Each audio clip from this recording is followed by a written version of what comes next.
ओम शांति। 10 जनवरी 1990। अव्यक्त बाप दादा मधुबन। होली हंस की विशेषताएं। अव्यक्त बाप दादा अपने बच्चों प्रति बोले, आज सर्व बच्चों को विशेष आत्मा बनाने वाले बाप दादा हर एक होली हंस की विशेषता देख रहे हैं। जैसे हंस की निर्णय शक्ति और परखने की शक्ति विशेष होती है, इसलिए ग्रहण करने की शक्ति भी विशेष है, जो मोती और कंकड़ दोनों को परखता है और फिर निर्णय करता है। उसके बाद मोती ग्रहण करता है, कंकड़ पत्थर छोड़ देता है। तो परखना, निर्णय करना और ग्रहण करना अर्थात धारण करना, तीनों शक्तियों की विशेषता के कारण संगम योगी सरस्वती माँ की सवारी हंस दिखाया है। तो एक सरस्वती माँ का यादगार नहीं, लेकिन माँ समान बनने वाली ज्ञान वीणा वादिनी आप सभी हो। इस ज्ञान को धारण करने के लिए भी वह तीनों विशेषताएं अति आवश्यक हैं। आप सभी ने ब्राह्मण जीवन धारण करते ही ज्ञान द्वारा, विवेक द्वारा पहले परखने की शक्ति के आधार को पहचाना, अपने आप को पहचाना, समय को पहचाना, अपने ब्राह्मण परिवार को पहचाना, अपने श्रेष्ठ कर्तव्य को पहचाना। इसके बाद निर्णय किया, तभी ब्राह्मण जीवन धारण की। यह वही कल्प पहले बाला बेहद का बाप है, परमात्मा है। मैं भी वही कल्प की श्रेष्ठ आत्मा हूँ, अधिकारी आत्मा हूँ। इस परखने के बाद निर्णय किया। बिना बाप को परखने के निर्णय नहीं कर सकते। कई आत्माएं अभी तक भी संबंध संपर्क में हैं, बहुत अच्छा कहती रहती हैं, लेकिन परमात्मा पहचान व परखने की शक्ति ना होने के कारण निर्णय नहीं कर सकते कि क्या बनना है व क्या करना है। इसलिए ब्राह्मण जीवन धारण नहीं कर सकते। सहज योगी बनते हैं, लेकिन सहज योगी जीवन नहीं बना सकते, क्योंकि दोनों शक्तियाँ नहीं हैं। इसलिए होली हंस नहीं बन सकते।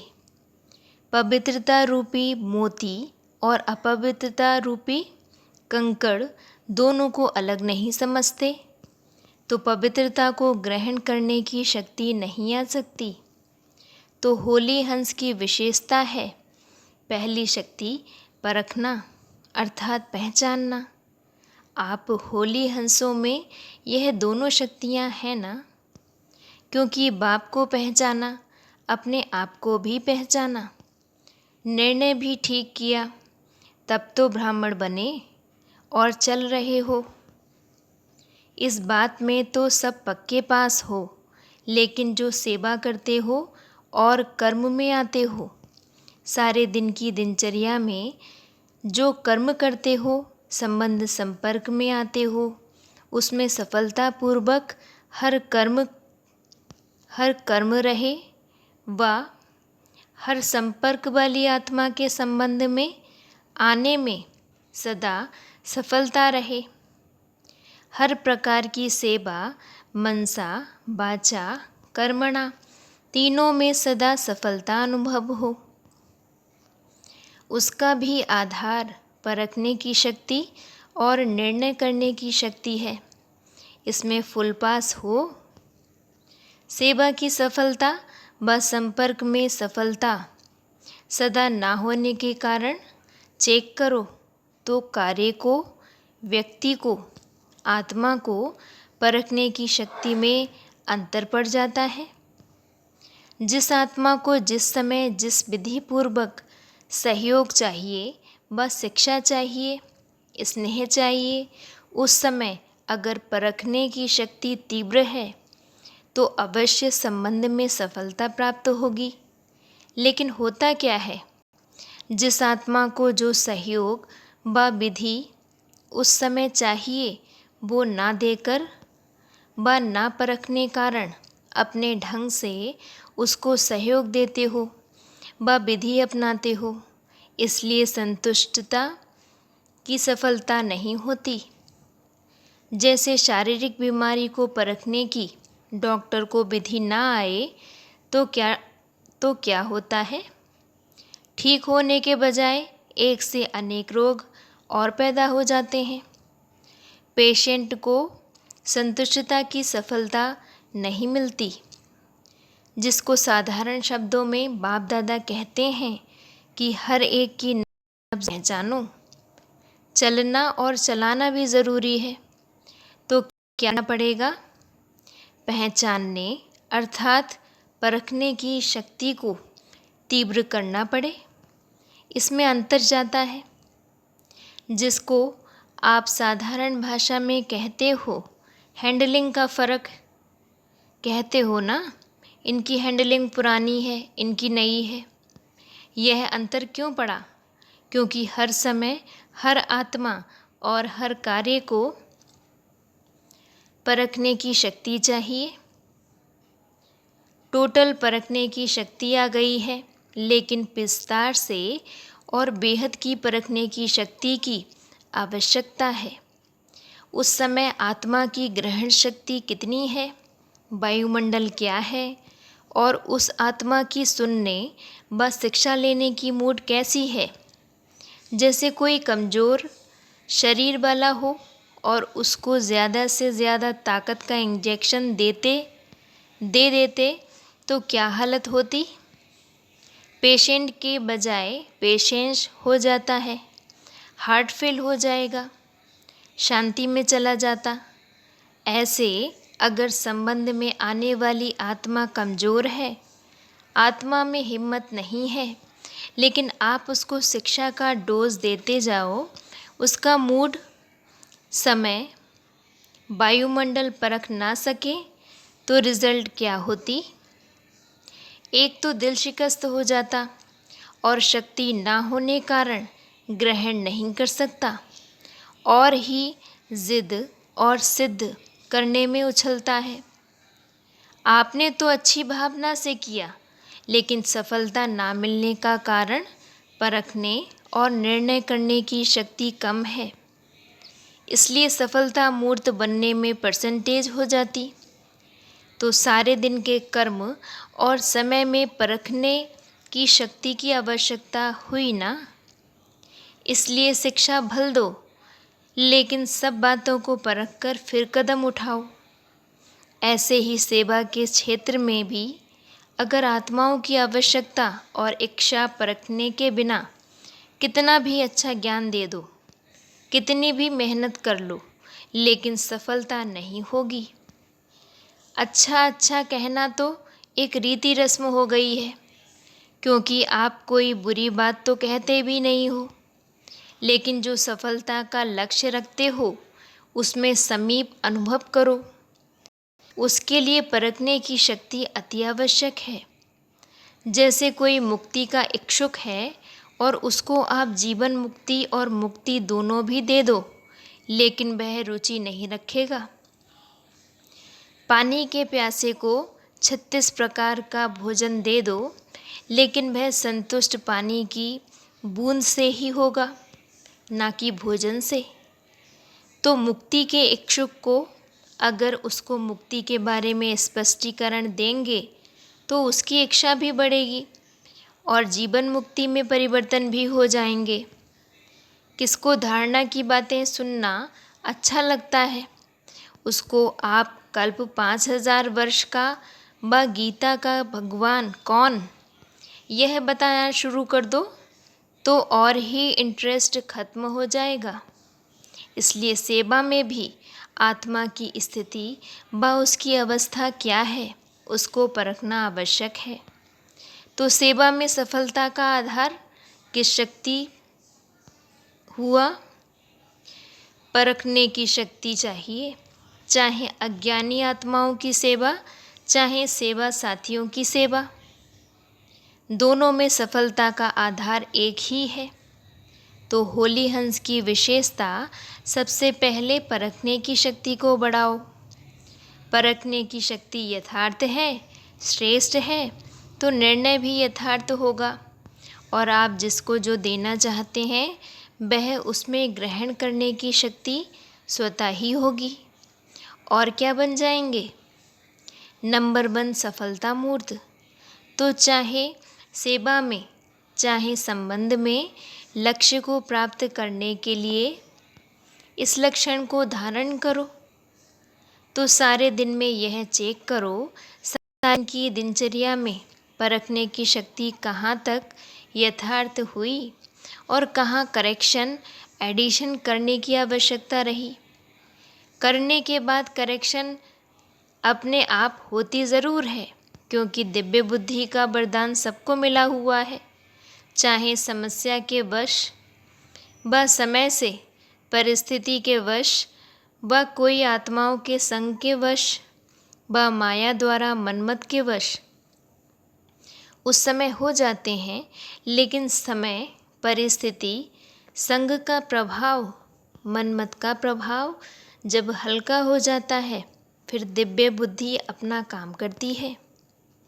जिसको आप लोग कहते हो जोश से होश में आ गए, फिर महसूस होता है कि यह करेक्शन व एडिशन होनी चाहिए थी व करनी है, लेकिन रजिस्टर में व कर्मों के हिसाब के किताब में दाग नहीं, लेकिन बिंदी तो पड़ गई, बिल्कुल साफ तो नहीं रहा ना। इसलिए कहा जाता है कर्मों की लीला अति गुह्य है। टीचर्स तो कर्मों की लीला को अच्छी रीति जान गई हैं ना। टीचर्स सारा दिन क्या गीत गाती हैं कि वाह मेरे श्रेष्ठ कर्मों की लीला। कर्मों की गहन गति की लीला नहीं, श्रेष्ठ कर्मों की लीला। दुनिया वाले तो हर कर्म में, हर कदम में कर्मों को ही कूटते रहते हैं कि हाय मेरे कर्म। आप कहेंगे वाह श्रेष्ठ कर्म। अब यह आगे बढ़ो कि सदा वाह श्रेष्ठ कर्म हो, साधारण कर्म नहीं। कर्मों को कूटना तो खत्म हो गया, लेकिन श्रेष्ठ कर्म हो इसमें अंडरलाइन करना। अगर मिक्स कर्म है, साधारण भी हैं, श्रेष्ठ भी हैं, तो सफलता भी मिक्स हो जाती है। अभी विशेष अटेंशन यह देना है कि साधारणता को विशेषता में परिवर्तन करो। इस पर भी कभी सुनाएंगे कि बाप दादा हर एक की रोज़ की दिनचर्या में क्या क्या देखते हैं, साधारणता कितनी है और विशेषता कितनी, यह रिजल्ट देखते रहते हैं। बाप दादा के पास देखने के साधन इतने हैं जो एक ही समय देश विदेश के सभी बच्चों को देख सकते हैं।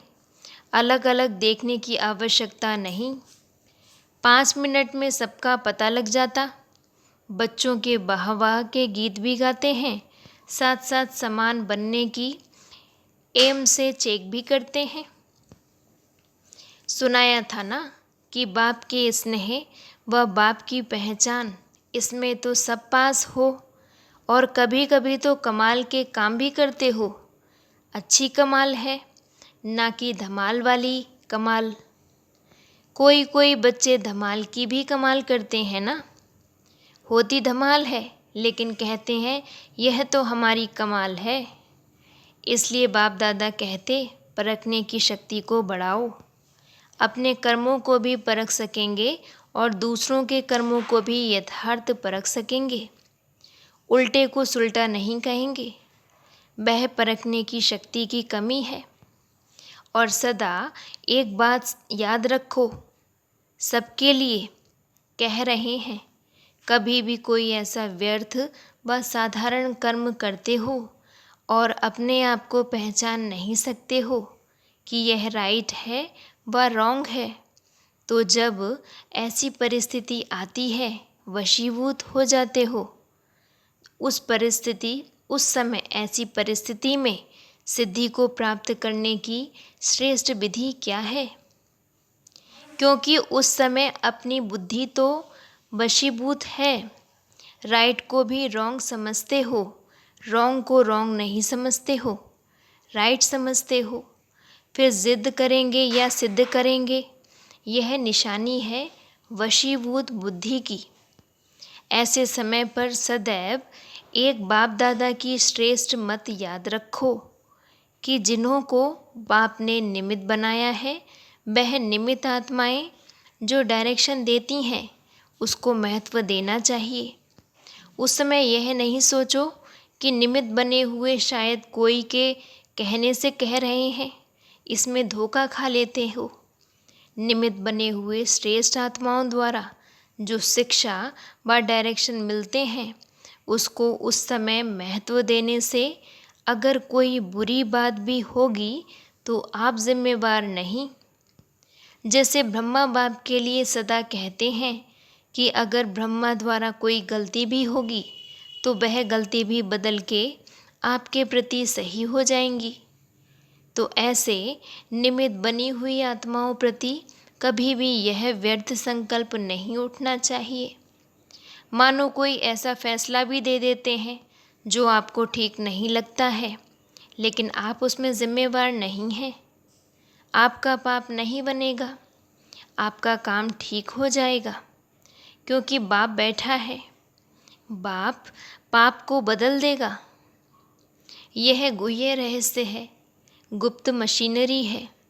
इसलिए निमित्त बनी हुई श्रेष्ठ आत्माओं के श्रेष्ठ डायरेक्शन को महत्व से कार्य में लगाओ। इसमें आपका फ़ायदा है, नुकसान कर फ़ायदे में हो जाएगा। यह बाप की गारंटी है, समझा? इसलिए सुनाया कि कर्मों की लीला बड़ी विचित्र है। बाप जिम्मेवार है, जिनको निमित्त बनाया है उसका भी जिम्मेवार बाप है। आपके पाप को बदलने का भी जिम्मेवार है। ऐसे ही निमित्त नहीं बनाया है, सोच समझ के ड्रामा के लॉ मुजीब निमित्त बनाया गया है, समझा?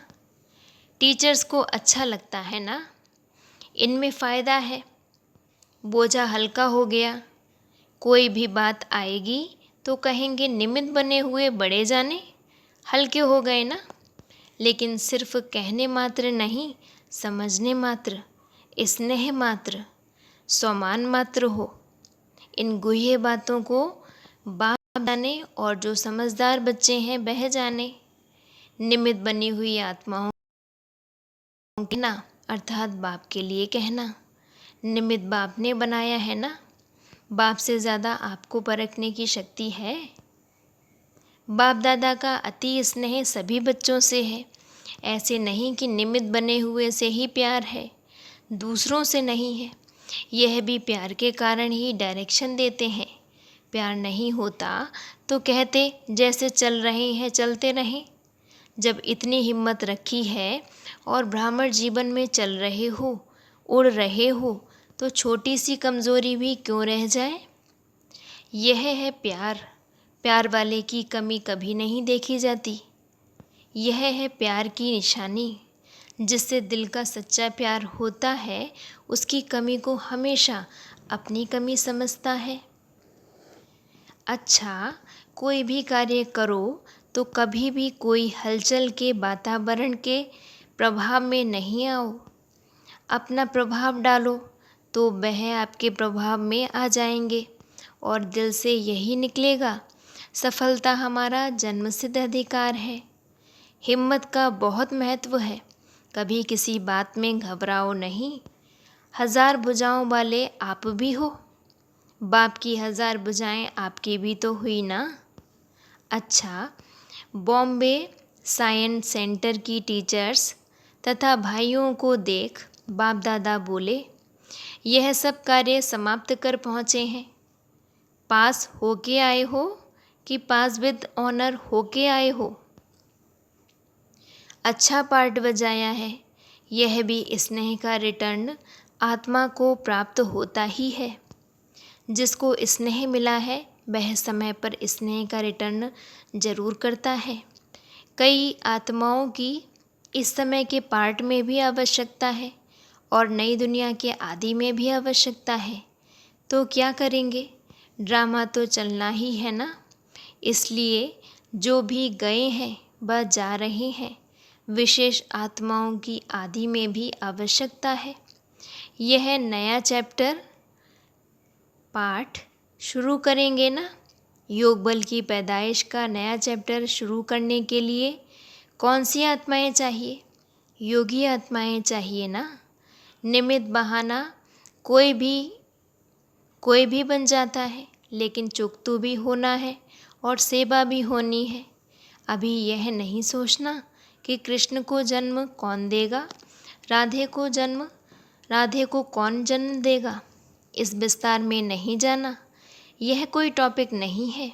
इसलिए कहा कि कर्मों की लीला बाह है, बाकी जन्म कोई भी दे, इनमें नहीं जाना। आपको जाना है या सोचना है?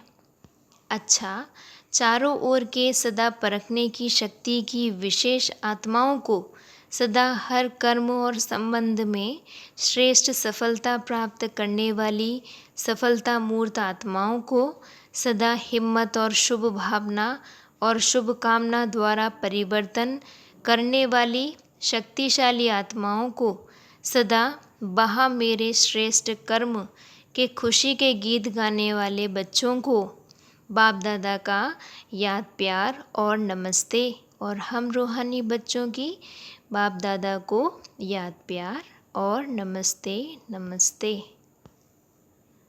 पार्टियों से अव्यक्त बाप दादा की मुलाकात। सदा अपने को रूप बसंत अनुभव करते हो।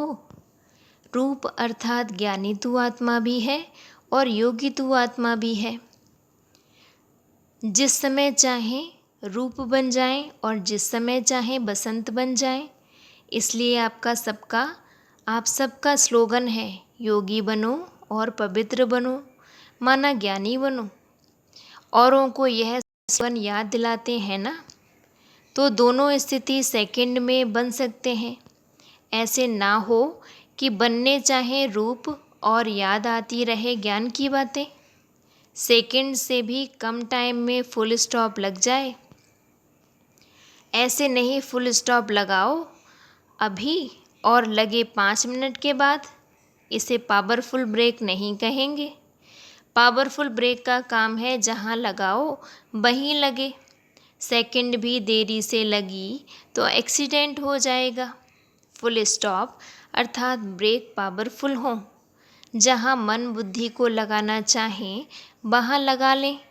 यह मन बुद्धि संस्कार आप आत्माओं की शक्तियाँ हैं।